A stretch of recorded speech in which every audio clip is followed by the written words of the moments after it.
Hi, I'm Jerry Garcia of the Grateful Dead. Public and community radio were very important to our early development. They continue to be a source of inspiration and information. They also serve as an important vehicle for many of our pet projects. I subscribe. I urge you to pledge your support. Thank you. Just played a set of Grateful Dead covers and threw in Jerry on behalf of community radio. We've got Roger McNamee joining us here on the radio. Hi, Roger.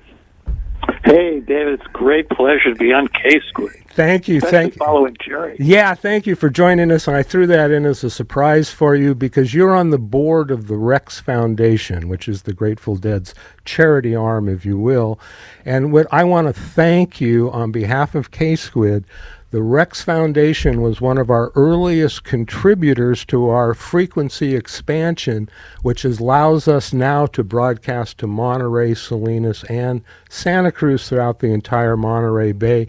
You being on the board, that gives me a chance to officially thank the board of the Rex Foundation for being one of our earliest contributors. Thank you. Well, Rex is an amazing institution, and as someone who's been a lifelong Deadhead, you know, the notion that I would ever be involved with any of the band's activities was something that never occurred to me. And then by a series of lovely accidents beginning in 1998, I got invited to help them deal with a bunch of issues that were left when Jerry died, and basically trying to keep the business going well enough to keep all of their employees employed. And that's when I joined Rex for the rebuild of Rex, and it's something I'm incredibly proud of. A great job and a heartfelt passion. And you mentioned the big surprise in your life. Let me ask you, going back, what was some of your earliest concert experiences that kind of led you on this path?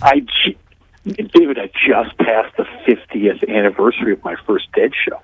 Fabulous. So I was one of the 600,000 people who were at Watkins Glen International Raceway in July of 1973 for an all-day festival that was full sets from the Grateful Dead, the band, and the Allman Brothers. What a great date that is. I was 17 years old, and I will tell you, that was a life-changing moment. I'd seen the Allman Brothers before that. I had not seen the Dead or the band before that, but those were my three favorite bands. And I've been a Deadhead. I have older brothers, and they were big fans of the Dead beginning in '67 or '66, and they trained me well. Yeah, well, and you and me both. I mean, it's a heartfelt passion. That era, the San Francisco, the music, and the lifestyle and the culture. The fact that the culture and the vibe are still with us is astonishing.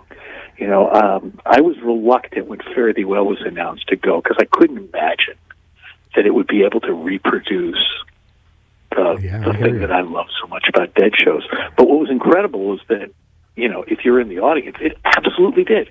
And, I got dragged to the second show in Santa Clara, sort of against my will, and had the time of my life. Just imagine this. I got invited. They gave me a pass to sit in the friends and family section.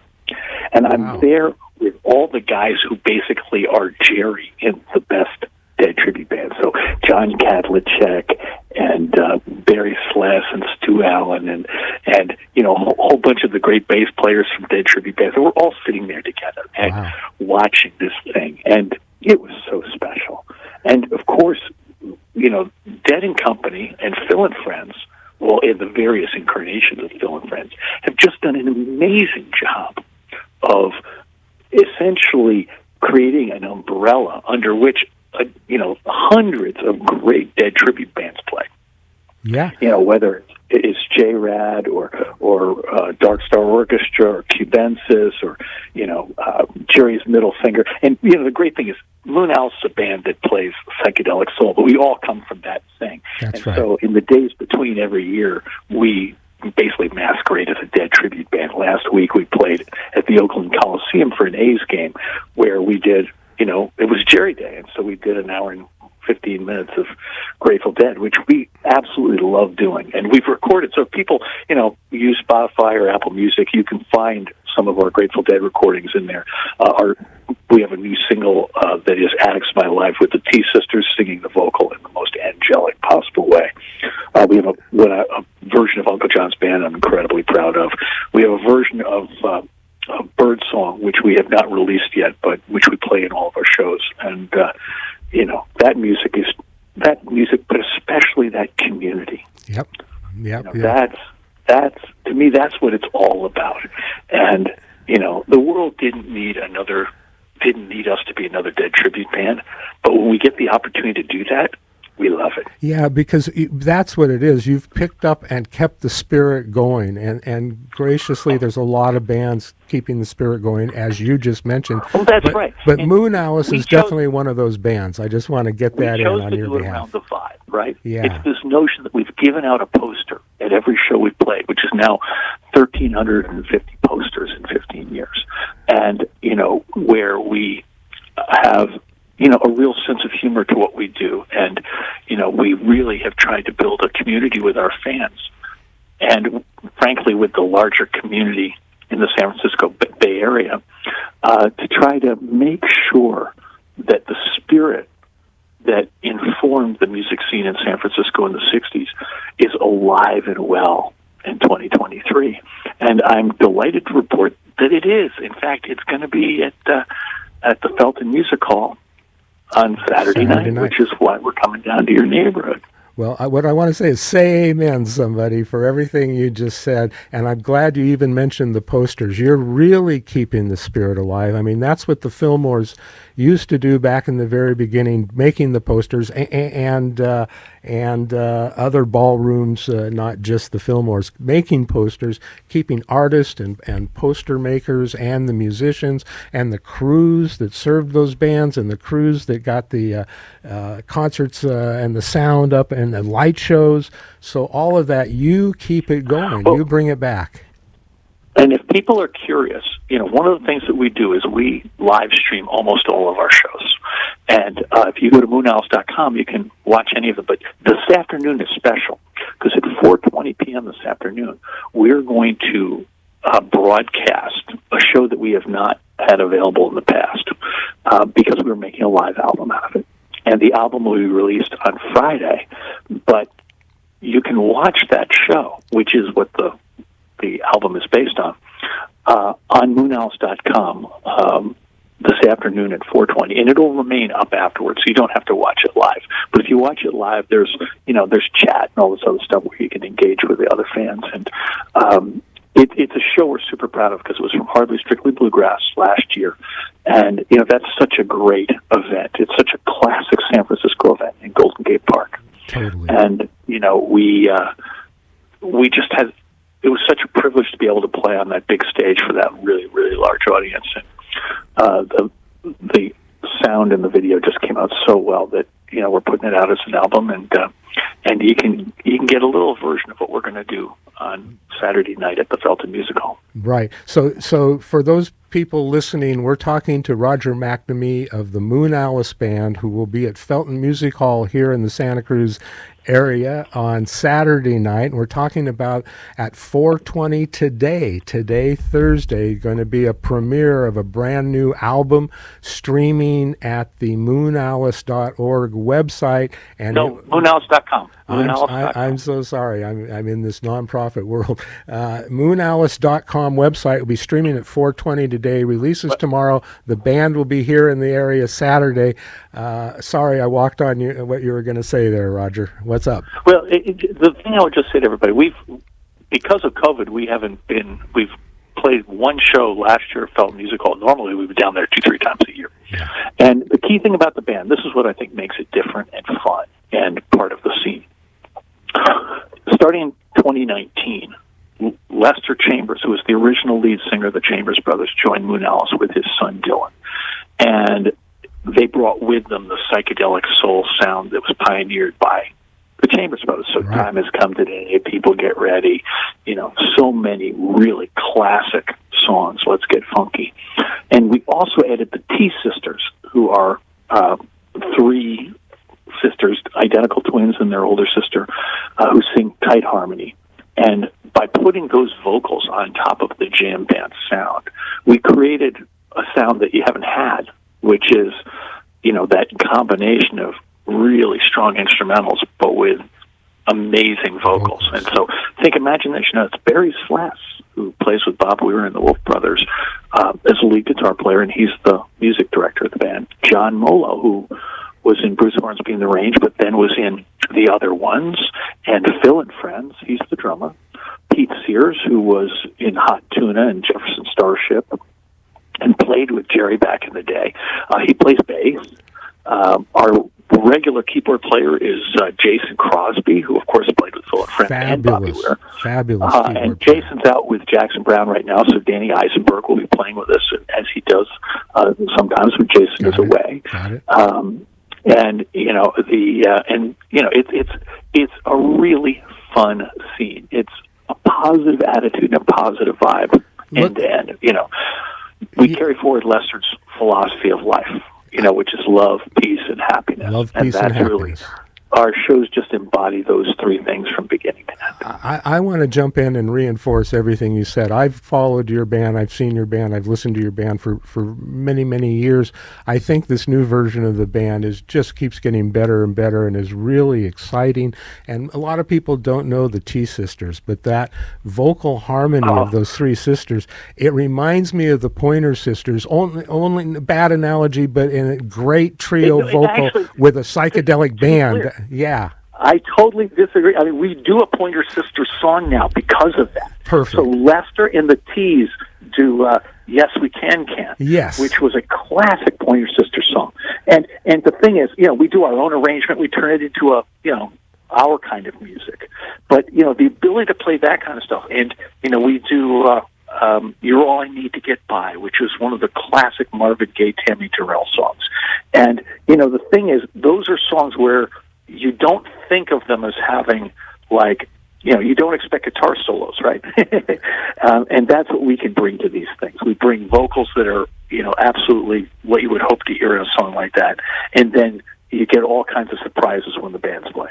That's right. And a couple other band names. I think I saw the Pointer Sisters with the Elvin Bishop Band at Fillmore Winterland. I think it was the Fillmore way, way, way back. And that's bringing that psychedelic soul and what the Pointer Sisters brought, like the T Sisters bring to your band. And then it reminds me of Sly and the Family Stone.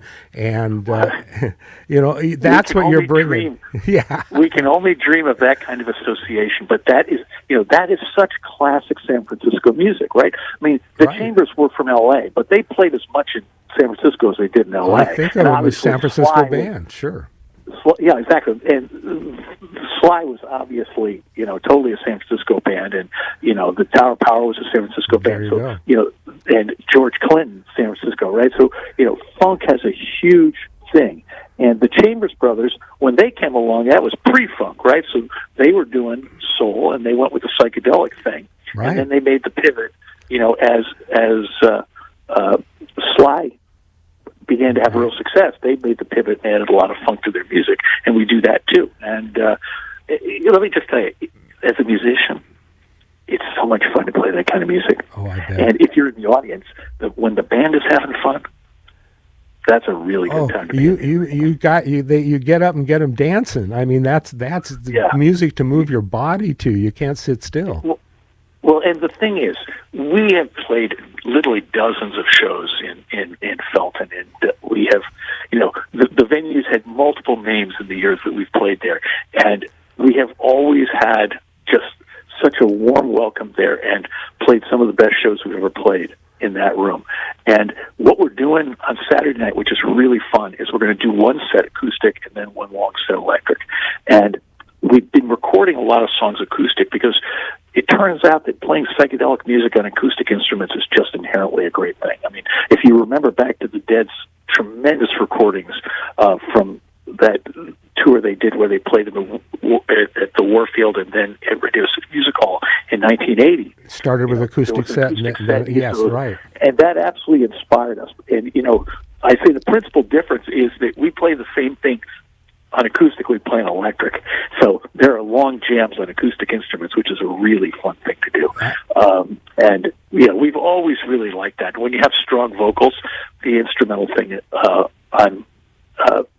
of the acoustic instruments really lets the vocals do their thing. And so we'll be playing a set of acoustic, and it's all, the world's about streaming now, and folks our age aren't perfectly matched to the streaming world, but it is interesting. The acoustic stuff is done very well there. Well, I remember Hot Tuna pioneered some of that too, as well as the Grateful Dead doing it. You bet. And they did it. Yorma was my inspiration to become a guitar player. When the first Hot Tuna album came out, I went, "Oh my God, I got to learn how to play that." And then, of course, Yorma opened his guitar camp, so I became one of his students. And out at the ranch. Initially, interestingly enough, in San Francisco. It was local, okay. And then at the ranch. And then it moved to Ohio, to the ranch in Ohio. Is that correct? Exactly. Yeah, right. And we, he became a really close friend. Jack was, of course, part of the very first incarnation of Moonalice. When we first started, T-Bone Burnett, the great producer, put the band together, and he wanted to create a new kind of psychedelic band. And so initially we had Jack Cassidy and G.E. Smith from the Saturday Night Live band, Barry Sless, Pete Sears, me, my wife Ann, and Jimmy Sanchez at drums. And to be in a band with Jack Cassidy, I mean, wow, that's talk about a dream come true. Yeah. And we've had the pleasure as Moonalice to back up Yorma several times. Oh, what a great show! And to play whole shows of his music, which is just, talk about, again, dreams come true. Dreaming come true, yeah. Because the thing is, the music business is a disaster at our level economically right now. It's, people have a lot of choices that it's super hard to make a living doing it. You do it because you're passionate about it, because it's really important, and you want to bring a community together and share. And for us, that's enough. It's really enough just to give people 3 hours of love, peace, and happiness. That's what the Moonalice Band is bringing it. I want to remind our listeners we're talking to Roger McNamee, founder of the Moonalice Band, and they'll be at the Felton Music Hall this Saturday night, acoustic set and then an electric set. I just want to throw in one more thing, because Lester Chambers is with the band now, and when we talk about psychedelic soul, that song "Time Has Come Today" was psychedelic soul at its epitome. So we had the most incredible experience on Sunday. We were up in Novato playing at Sunday Daydream 2, which is the second festival put together by Graham and Brian Lesh, Phil Lesh's sons. Right. And, the headliner was Phil with the Terrapin All-Stars. Melvin Seals was there with JGB. And so we were the opener. And we're about halfway through the set, maybe slightly more than halfway through the set, and I turned to John Molo, the drummer, and all of a sudden I realized that standing right behind John, not like on the stage, but really right behind him, is Phil Lesh. And anyway, we finished the set with "Time Has Come Today," which is an important thing. And it was like, oh my God, I just finished playing a set where Phil Lesh was on stage with us, watching us, and he dug it. It was like, whoa, how cool is that? Oh, totally. I bet. It had to be. It's a trip. Yeah. Because when you get to play either with or for your heroes, that's really special. And one of the things about Moonalice is that, we're real approachable, right? And, our fans are all, it's part of the Deadhead experience. The fans are part of the stuff. I would call it the extended Deadhead experience, right? Because that's what I'd say. We're not going to be competing with J-Rad. We're not competing with Cubensis. We're not competing with Dark Star Orchestra. What we're doing is, totally your own, but carrying the vibe, carrying the culture, carrying the whole thing. Exactly. Roger, we got to wrap it up so I can play some of your great music. And again, I love the new band, love the T Sisters, love Lester in the band. And we're going to play a song that Lester wrote called "Old and Proud," which was your single recently. And then we're going to hear a couple of songs with the T Sisters that you've just put out. So thank you a million for talking with us today.